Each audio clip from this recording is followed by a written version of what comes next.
Assalamualaikum and hi everyone. My name is Aliya Izzaty binti Alizan 1241223 and today I'll be discussing about media effect theories.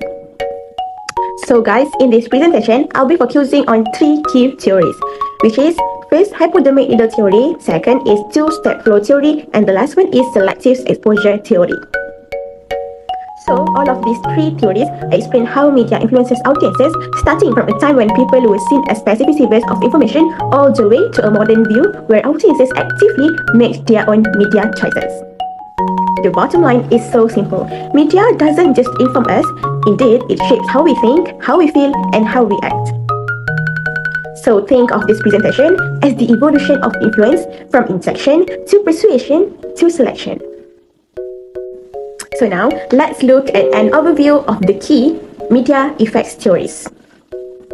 So first, we have the hypodermic needle theory, which suggests that media messages are direct, powerful, and immediate, and that the audience is viewed as passive.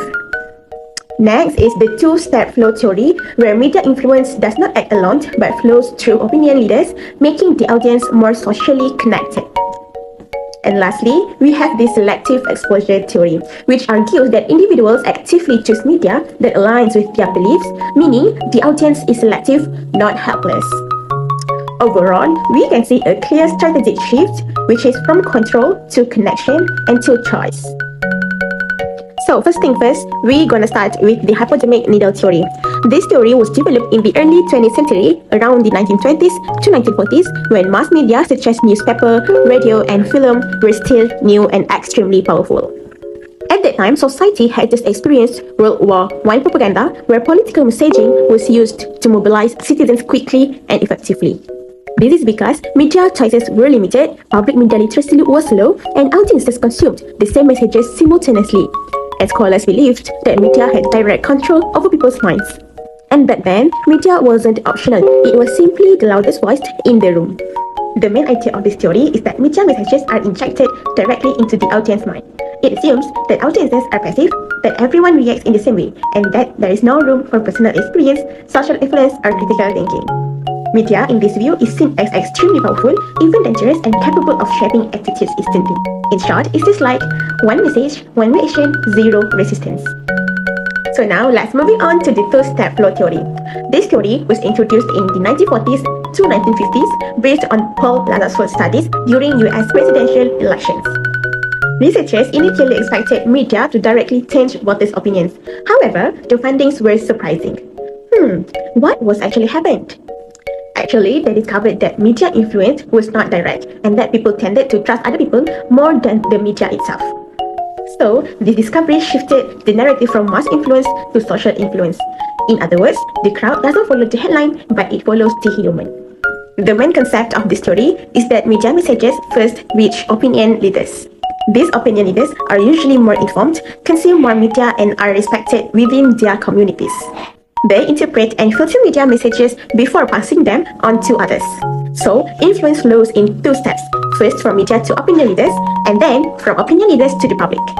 This means the audience is not passive, but influenced through interpersonal communication. Here, influence travels through trust, not just transmission. So we can see that influence travels through trust, not just transmission. And last but not least, the selective exposure theory. This theory was emerged in the 1960s and was influenced by Leon Festinger's connective dissonance theory.